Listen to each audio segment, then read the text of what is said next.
घोराहीमा लागिरहेको दोस्रो पर्यटन तथा सांस्कृतिक माघे मेलाको आज दोस्रो दिन संसारकै होचो भनेर चिनिएका मनोज गोर्खाली र डोर बहादुर मगरको रमाइलो प्रस्तुति यो हेर्नुहोस्। दुई हातले जोडेर ताली मार्नको लागि।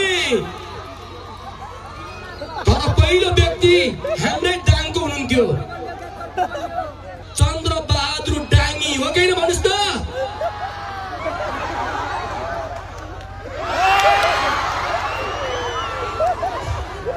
नमस्कार। दोरबाजी यता आउनुस् त। यता आउनुस्।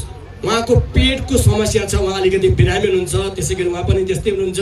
सर नमस्कार। नमस्कार।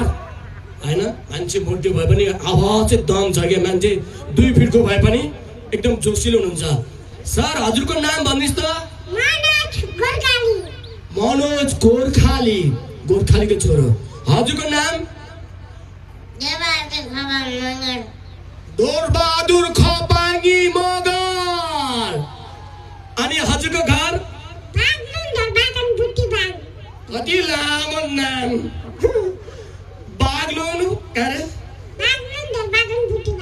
बागलुङ धोरपाटन बुद्धिबाङ। अनि सर हजुरको घर? हजुर के भन्छ जाड हात के हिँडुले गर्नु के भन्छ बुझेन? अलि बुझ्यो हजुर? बुझेन? उहाँ दिदी आमा अलिक बुझेन अरे। के रे कहाँ रे हजुर घर? सिन्धुली।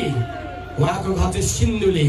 ल ठिकै छ। उहाँ हजुर कति वर्ष हुनुभयो सर? 24 वर्ष। हजुर? 23 वर्ष। कति रे सर? 23 वर्ष। हजुरले बिहे गर्नुभयो? बिहे चाहिँ किन नगरेको नि? किन बिहे गर्न मुन्न लागेर हो? एकचोटि यो माथि ल्याउनु पर्यो। यो मान्छेले खत्रै बोल्यो ल। किन केटी नपाएर? कठै बिचारा केटी नपाएर हेर्नुहोस् त। केटी पाएर बिहे गर्नुहुन्छ? हजुरलाई कोही मन पर्यो भने यसो हेर्नुहोस्।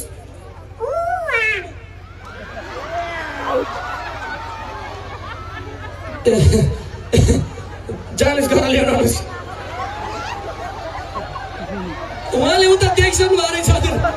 किन फर्किरहेको छ, किन गयो त मुन्टो लान्छ भने त उहाँलाई मन पराएर छ। ल उहाँको लागि एकचोटि जोरदारले यो माघे मेला यो दोस्रो पर्वतमा कस्तो जोडी ल्याएर छ। यता आउनुहोस्। हजुर नमस्कार। नमस्ते। ल